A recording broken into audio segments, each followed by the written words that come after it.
Hello everyone, good morning to all of you. I hope everybody are fine. देखिए बेटा, पहले के topic में आपका हो गया था सबसे छोटी कोशिका, सबसे बड़ी कोशिका, और कोशिका क्या होती हैं, कोशिका का क्या इंपॉर्टेंस है, कोशिका की डिस्कवरी कौन किया था, ये सारी, और एक ऑर्गेनिज्म, एक जीव की संरचना कैसे कैसे किस क्या क्या मिलकर होती है, इस सब बारे में डिस्कशन हो गया था।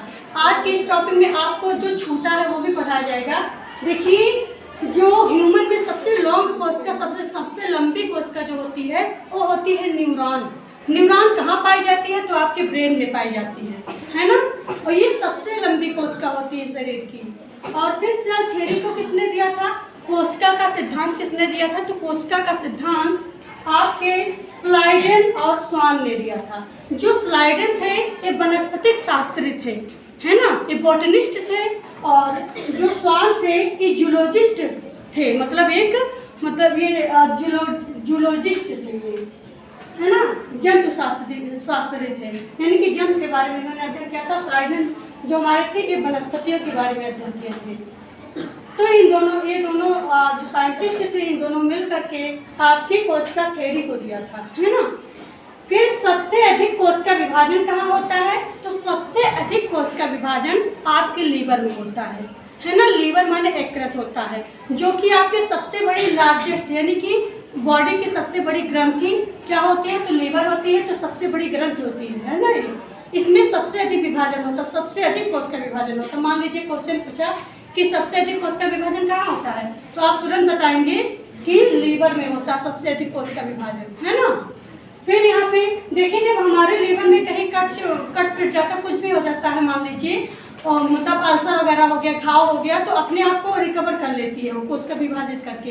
एक सेल डिवाइड होगी, दो सेल बनाएगी, दो सेल फिर मतलब ऐसे से कोशिका विभाजन, एक सेल से दो सेल, तीन सेल, ऐसे से बनते रहेंगे, है ना। फिर न्यूरॉन में कोशिका विभाजन नहीं होता। कोशिका विभाजन कहाँ नहीं होता? तो आप बताएंगे तुरंत कि न्यूरॉन में कोशिका विभाजन नहीं होता है। न्यूरॉन कहाँ होता है? तो आप लोगों को हम बता भी दिए कि मस्तिष्क में होता है ना।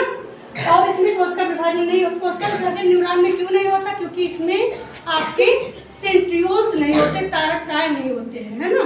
तारक एक सेल ऑर्गेनल होता है, कोशिकांग होता है, जो कोशिका को विभाजित करने में अपना मतलब रोल निभाता है ना। कोशिका को विभाजित करने में सहायता करता है, वो सेंट्रियोल होता है, एक कोशिका से दूसरी कोशिका बनाने में मदद करता है।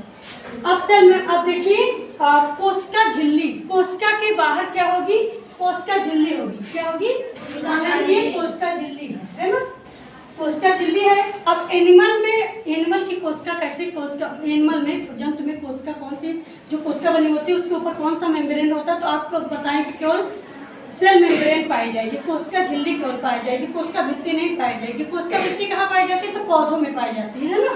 तो कोशिका का जो आउटर मेम्ब्रेन होता है उसे बोलते हैं कोशिका झिल्ली, ये मान लीजिए। फिर इसी में सारे जो आपके कोशिका में जितने भी ऑर्गेनल होते हैं, यानी कि जितने अंगक होते हैं, इस कोशिका में जो भी अंग होगा, जैसे न्यूक्लियस हुआ, न्यूक्लियस हो गया, माइटोकॉन्ड्रिया हो गया, सेंट्रियोल हो गया, लाइसोसोम हो गया, एंडोप्लाज्मिक रेटिकुलम हो गया, गाल्जी बॉडी हो गया, इसके बाद फिर आपका लाइसोसोम तो हो गया, फिर राइबोसोम।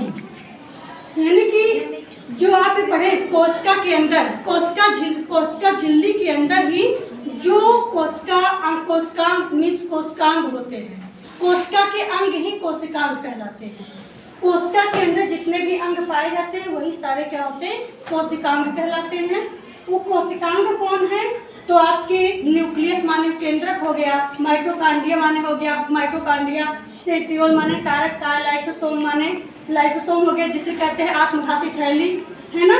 और एक राइबोसोम हो गया, एंडोप्लाज्मिक रेटिकुलम हो गया, इसके बाद गोल्जी बॉडी हो गया, और फिर गोल्जी बॉडी के बाद फिर मतलब और जितने भी ऑर्गेनल उसमें है उसी को कोशिकांग बोल देते हैं। तो आप लोगों से पूछा जाए कि कोशिकांग क्या है, तो आप बताएंगे तुरंत कि कोशिका झिल्ली के अंदर पाए जाने वाले, कोशिका के अंदर पाए जाने वाले जितने अंग होते हैं उसी को कोशिकांग कहते हैं। कोशिका फिर अंग, कोशिका के अंदर वाले अंग को कोशिकांग बोलते हैं, है ना। कोशिका झिल्ली केवल प्रेजेंट होगी आपके एनिमल्स में, जंतु में, उसमें कोशिका भित्ति नहीं, एक ही झिल्ली होगी।